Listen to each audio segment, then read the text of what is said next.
아버지 마음으로 전하라. 설교를 길지 않게 하라. 25분에서 30분.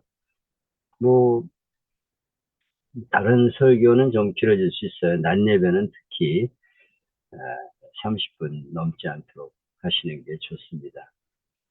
왜냐하면 거기는 이제 처음 나온 사람도 많이 앉아 있어요. 그래서 주회나 이런 새벽 설교, 심야 기도회 이런 거하고는 다르다 하는 걸 꼭 명심하시고요. 이번 주의 주제는 아주 중요한 내용입니다. 십자가의 도.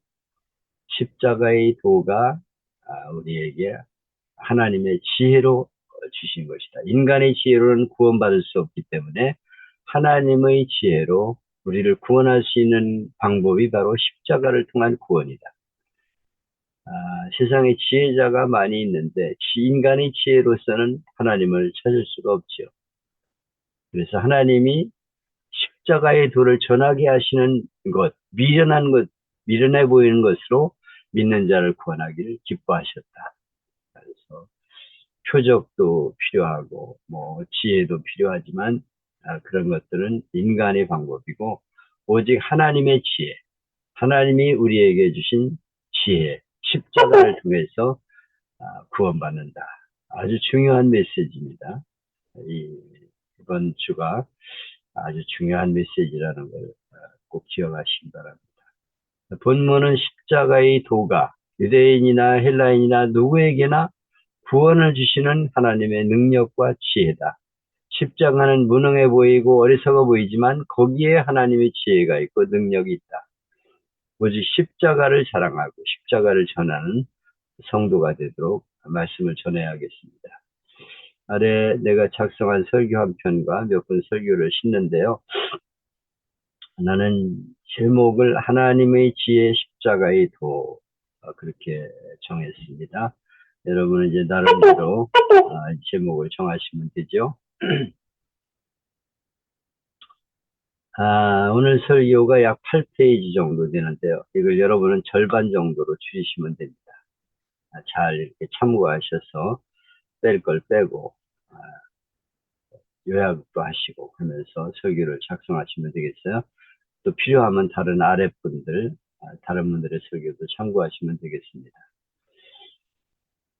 오늘은 예수님의 십자가 고난을 묵상하는 사순절 기간에 에서 십자가에 대한 말씀으로 은혜를 나누게 됩니다. 십자가의 도에 대한 말씀. 도란 무엇이냐? 도는 길도자죠. 길도자. 길을 보여주는 것. 살 길을 알려주는 진리나 윤리적인 삶. 그것을 도라고 표현하고 있습니다. 그 길을 알려주는 것이 철학이나 종교예요.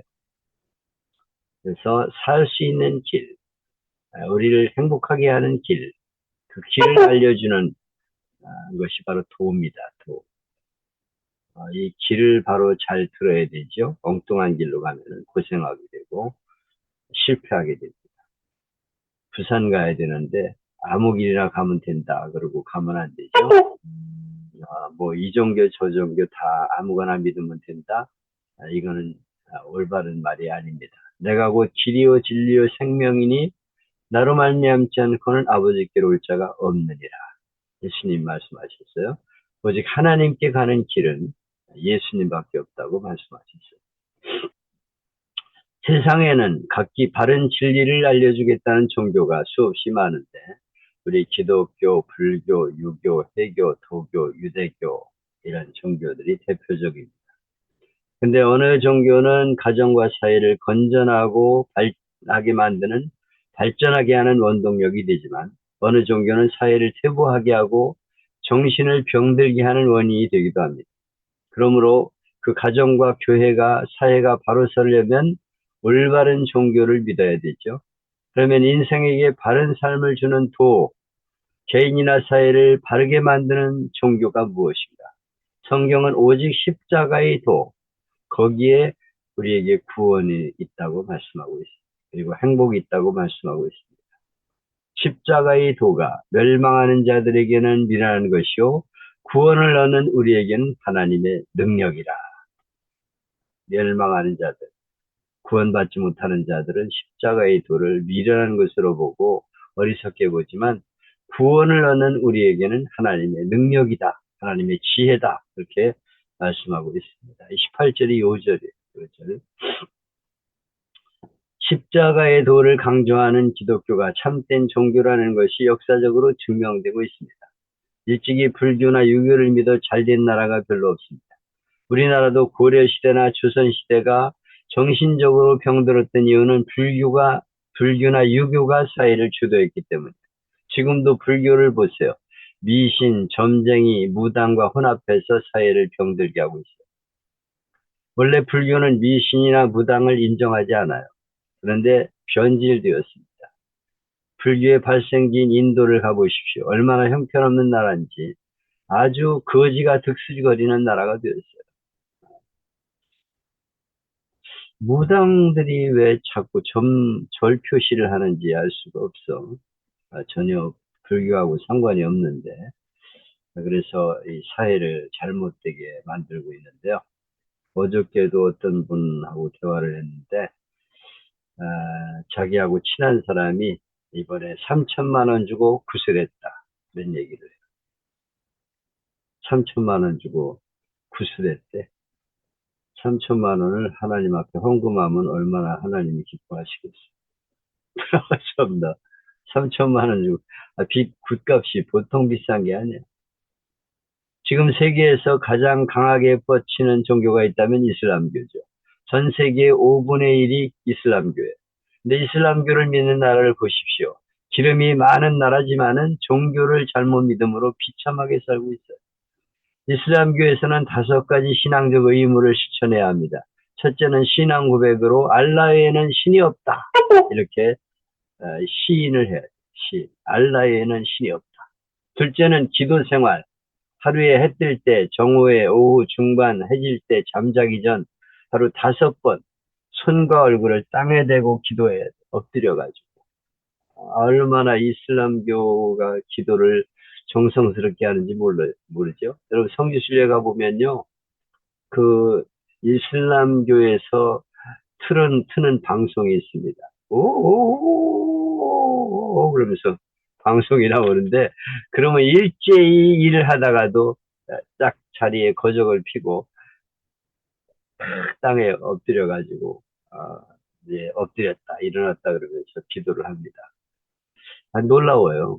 우리 기독교가 저렇게 기도를 열심히 하면 얼마나 좋을까 이런 생각을 해봅니다. 5번 기도하는 것이 의무예요. 그리고 구제 생활로 자기 수입의 40분의 1을 구제해야 돼. 그리고 금식으로 라마단 기간이 한 달 동안인데 이때는 해 뜰 때부터 해질 때까지 음식을 먹어서는 안 돼. 물도 먹어서는 안 돼.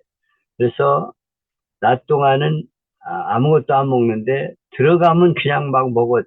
그래가지고 폭식을 해가지고 뚱보가 많습니다.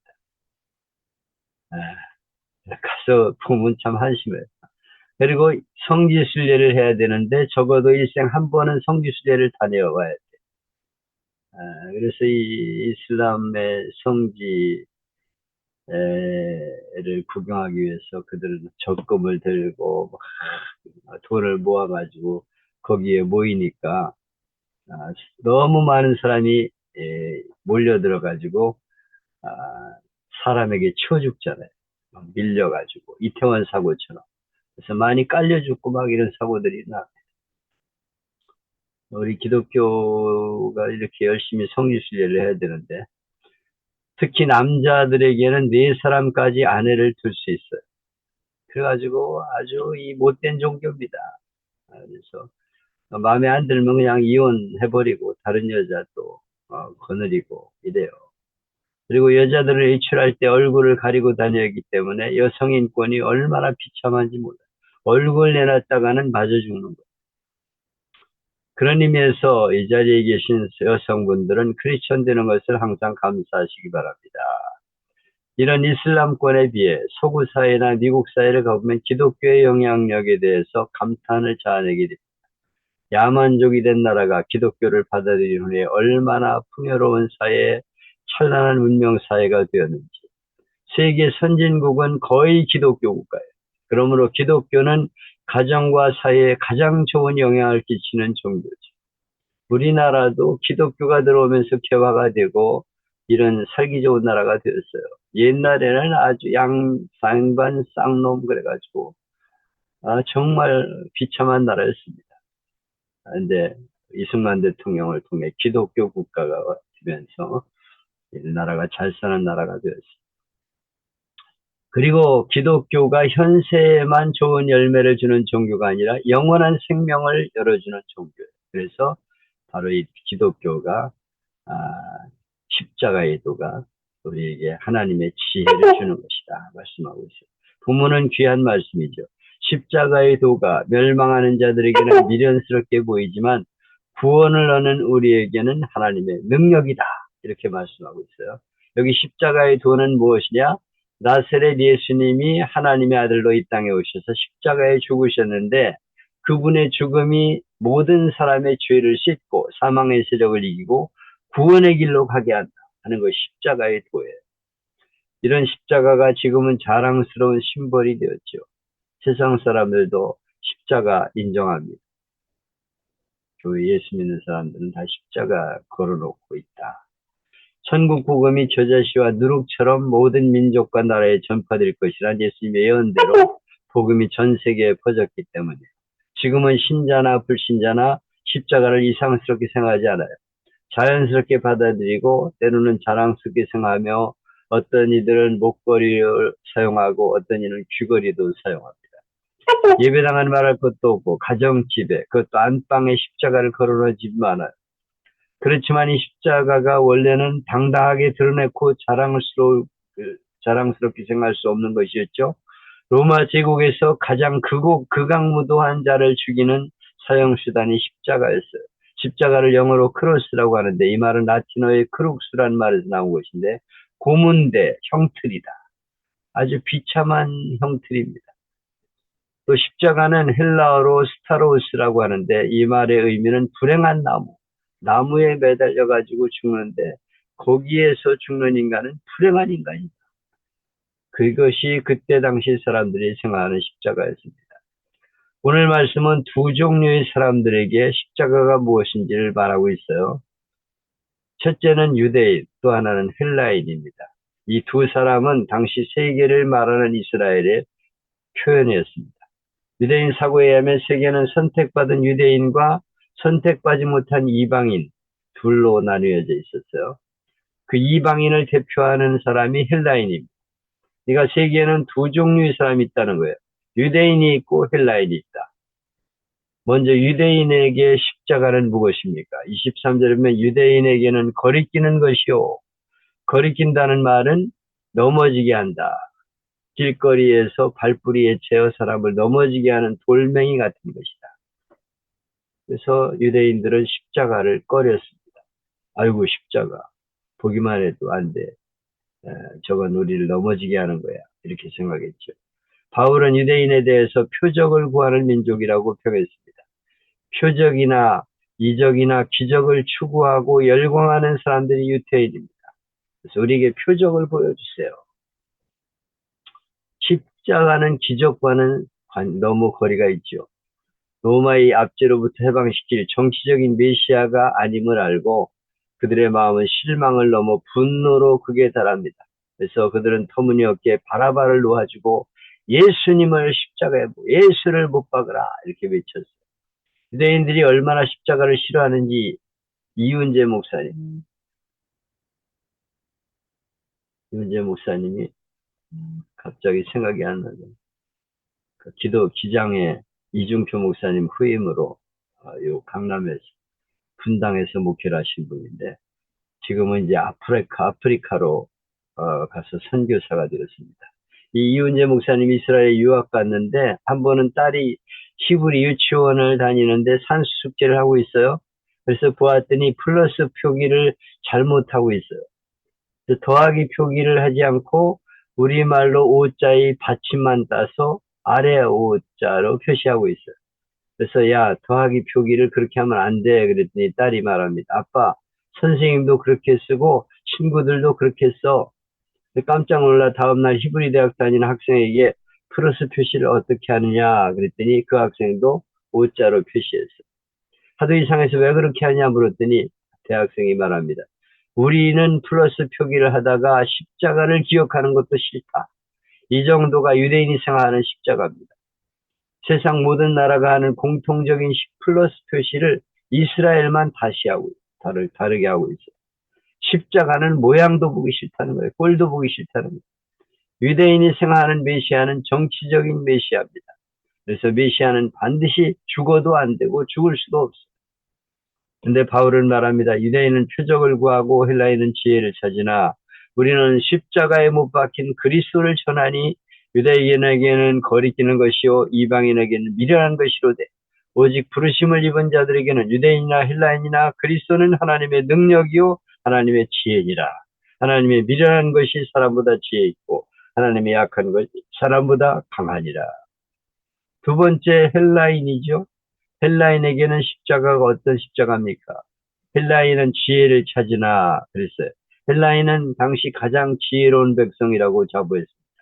왜냐하면 철학이 그리스에게 나왔기 때문에. 철학이란 말은 필로소피아, 지혜를 사랑한다 그런 말이에요. 소크라테스, 플라톤, 아리스토텔레스 등이 철학의 황금 시대를 열었습니다. 철학의 기본은 무엇입니까? 합리성입니다. 합리성. 다 딱 맞아떨어져야 인정한다. 합리적인 사람들은 초월성을 인정하지 않습니다. 모든 걸 보이는 것으로만 판단합니다. 어떻습니까? 합리적인 눈으로 보면 십자가에 달린 죄수가 하나님의 아들이고 구원자다. 이게 인정이 되겠어요? 어떻게 죄수가 하나님의 아들이 됩니까? 당시 십자가형은 노예나 종들에게만 허용된 처형 방식이에요. 로마의 시민권만 있어도 아무리 큰 죄라도 십자가형에는 처형되지 않았어요.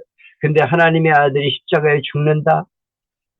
어떻게 하나님이라는 분이 죄도 없이 십자가에 죽습니까? 이게 합리적으로 이해가 됩니까? 미련한 것이로되, 미련하다는 말은 헬라어로 모리아라는 말인데 웃기는 것이다. 웃긴다. 정신 나간 것이다. 그런 뜻이에요. 아니 제정신이면 죄도 없다면서 왜 죽습니까? 이해가 갑니까?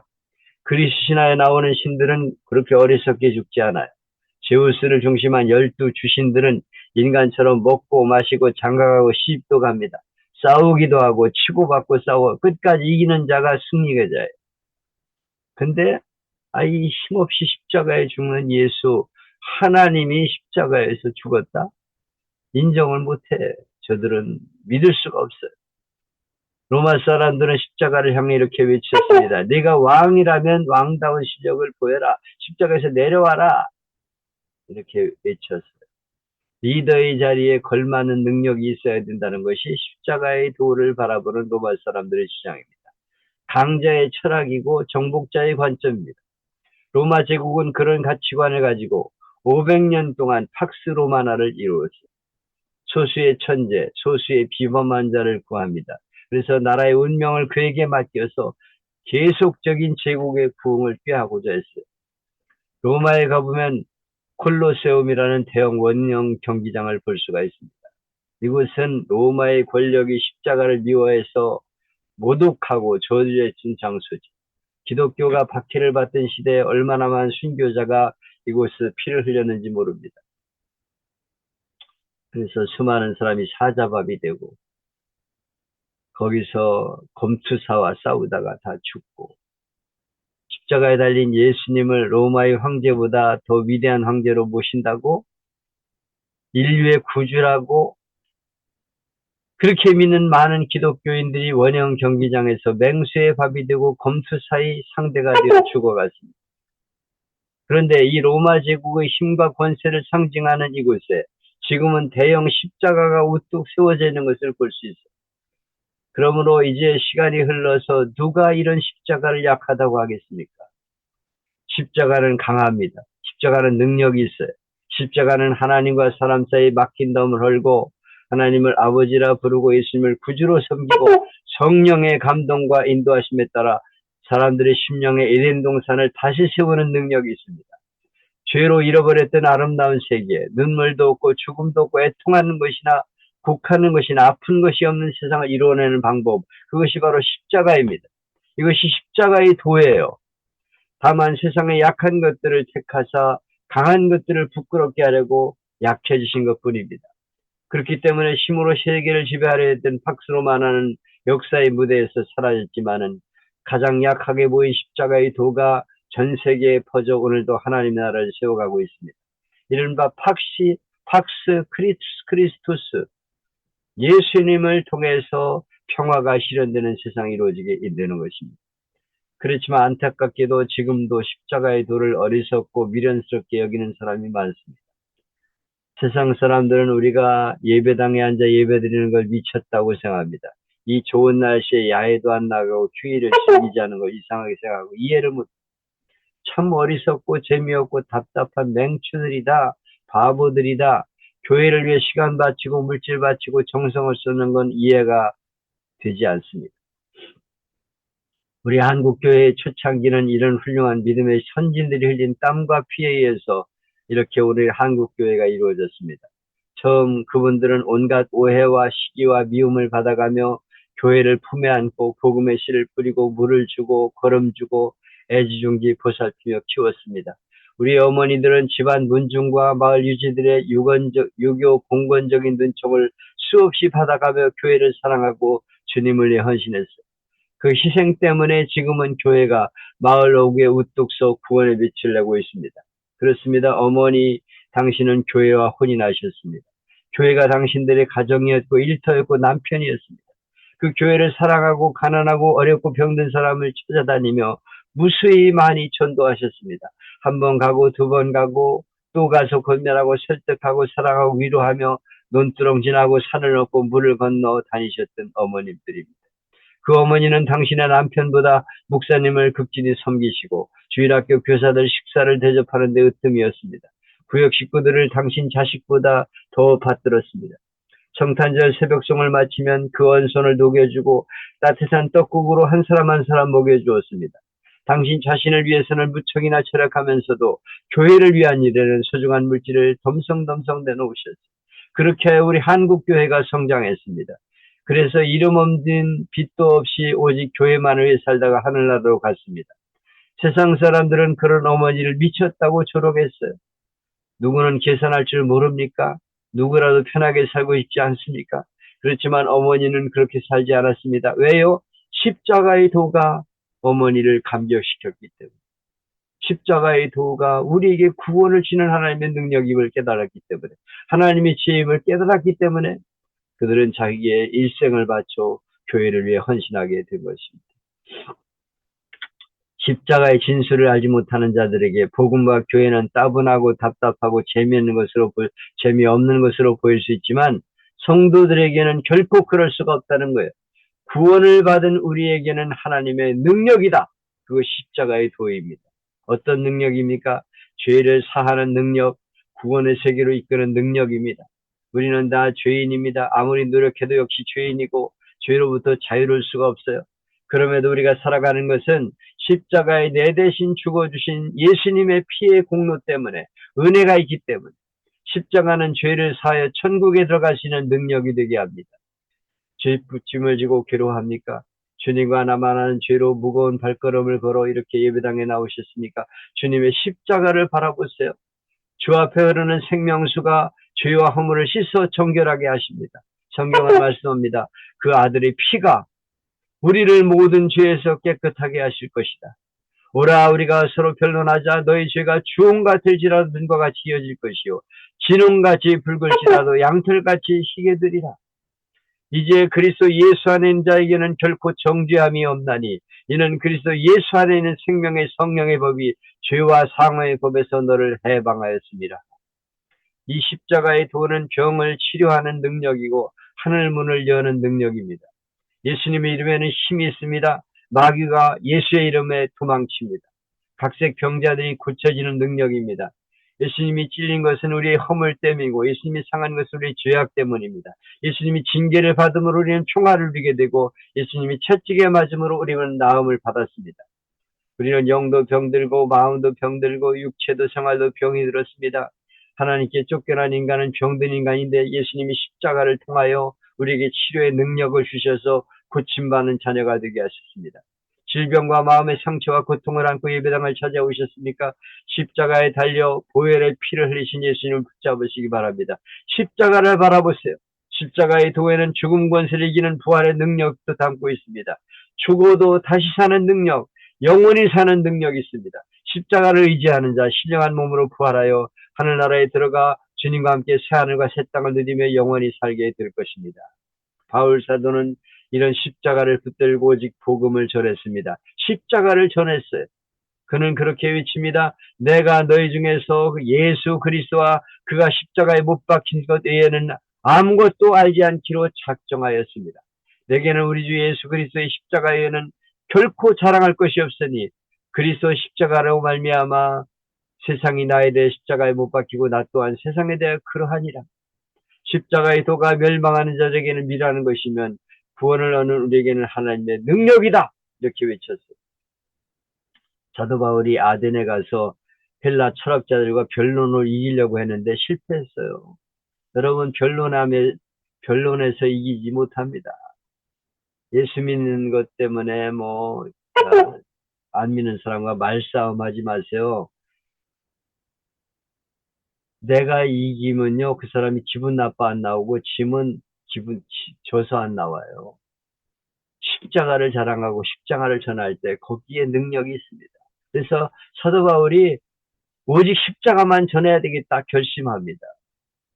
고린도 교회에 갔을 때 그는 오직 십자가만 자랑하고 십자가만 전했을 때 수많은 생명이 구원받게 되었어요. 인간의 지혜로 안 된다는 거예요. 인간의 지혜로 설득해서 안 된다는 거예요. 십자가를 전할 때 거기에 능력이 나타난다고 말하고 있습니다. 최고능 목사님은 너무 바빠 자리에 앉아 한 사람 한 사람에게 전도할 시간이 없었습니다. 우리 민족을 어서 예수 믿게 하려는 급한 마음에 길을 가다 사람 만나기만 하면 예수 천당! 이렇게 외쳤죠. 할아버지를 만나든 처녀를 만나든 예수 천당! 길 가던 사람이 외치는 최 목사님 보면 저 미친놈 봐라 이렇게 했지만 그들이 결국 예수님을 믿었어요. 왜입니까? 잠을 자려는데 예수 천당하는 소리가 귓가에서 맴돕니다.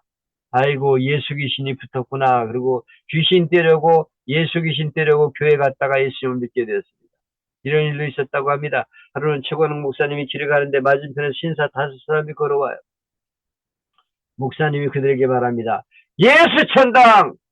그때 그 신사들이 우리도 목사요. 그러니까 최 목사님이 벙어리 그렇게 말했다고. 전도도 안 하는 목사가 무슨 목사네 벙어리지 그런 뜻이에요. 벙어리 목사들이 많아요. 예수 믿으라는 말 한마디 안 합니다. 전도 하나도 안 해요. 목사가 제일 전도 안 해요. 교인들에게 전도 십자가 얘기하면서 교인들에게 전도하라고 그러고.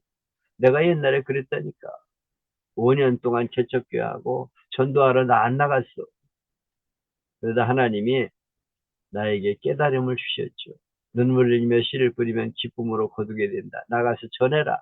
나가서 전했더니 그날부터 전도 열매가 맺히기 시작했어요.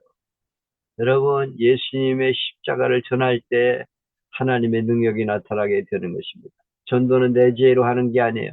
하나님의 지혜로 하는 것입니다. 25절에 하나님의 미련한 것이 사람보다 지혜 있고 하나님의 약한 것이 사람보다 강하니라.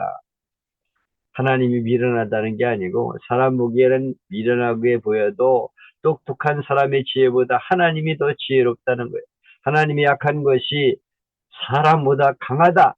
예수님이 십자가를 지실 때 너무도 약해 보였습니다. 하나님의 아들이 저렇게 죽다니 하나님이 능력이 없구나. 그러나 예수님이 십자가를 지신 것 때문에 여러분과 제가 구원을 받는 하나님의 능력이 되게 된 것입니다. 내 믿음을 지키는 것도 중요하지만 그것으로 만족하면 안 됩니다. 이제는 세상의 지혜를 가지고 발버둥 치는 사람을 향하여 나아가야 합니다.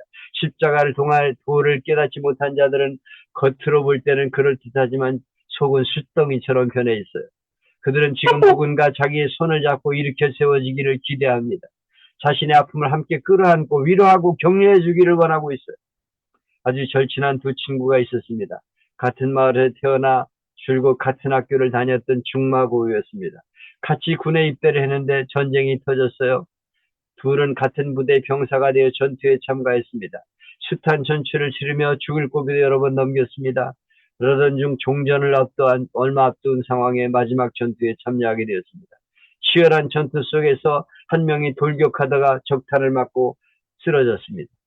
부상을 입고 헐떡이는 것을 본 다른 친구가 뛰어내려고 합니다. 그때 소대장이 팔을 붙잡아 말립니다. 김일병, 저 애는 살려봤자 전투 불능이야.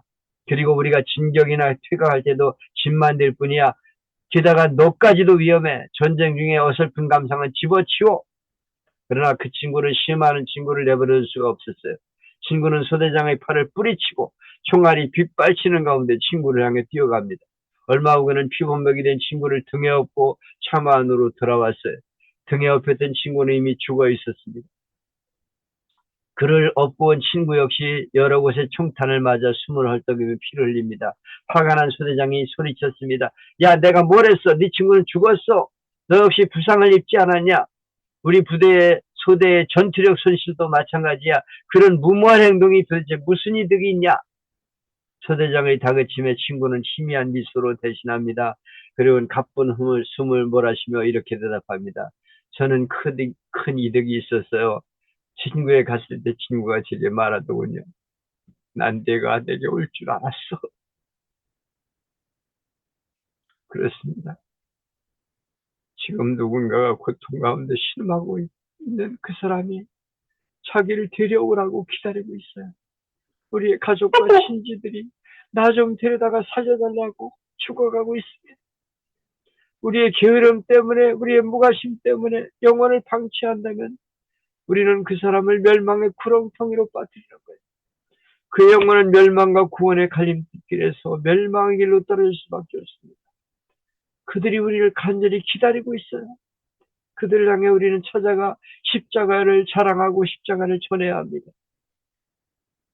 십자가 안에 구원의 능력이 있음을 믿는다면, 정말 믿는다면 우리는 여기서 안주할 수가 없습니다. 이제는 십자가의 능력을 가지고 찾아 나서야 합니다. 비록 그 길은 비난의 총알이 날아올 수도 있습니다. 엉뚱한 오해를 살 수도 있고 희생을 감수해야 합니다. 대가를 지불하지 않고는 생명을 살릴 수가 없어요. 그러나 그것은 해산의 수고와 같습니다. 한 생명을 탄생시키기 위해 산모는 살이 찢어지는 아픔을 감수합니다. 계속해서 그 아기를 위해서 돌보고 양육하면서 그렇게 뱃속에서 키웁니다. 가슴에 품고 우리가 태신자를 위해 기도합니다. 찾아가고 돌보면서 한 생명을 잉태하기 위해 애씁니다. 한 생명이 태어난 순간 모든 고통을 다 잊어버려요. 새 생명이 주는 기쁨과 감격이 너무 크기 때문에. 마찬가지입니다. 멸망의 길로 가는 영혼을 구원하는 길은 험난합니다. 그러나 그 길은 어떤 대가를 지불해도 아깝지 않은 축복의 길입니다. 우리 생애 최고의 순간이라는 핸드풀을 주제로 한 영화를 우리는 기억합니다. 비록 금메달을 목에 걸지는 못했지만 최선을 다하는 그들의 모습은 우리 생애 최고의 순간으로 기억되고 있습니다.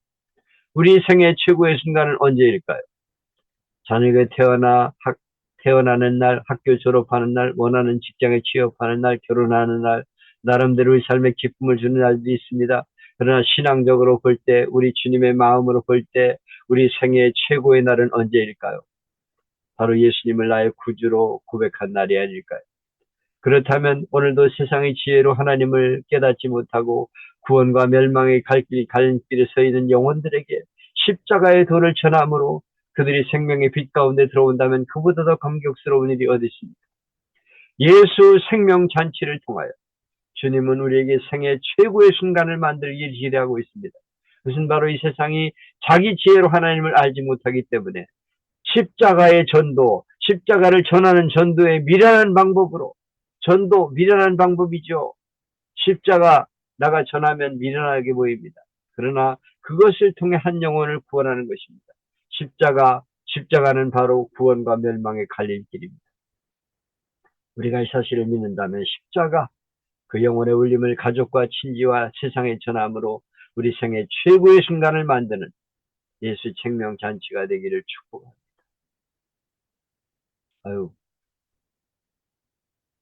네, 네, 오늘 또 수고 많이 하셨습니다. 감사합니다. 예, 아주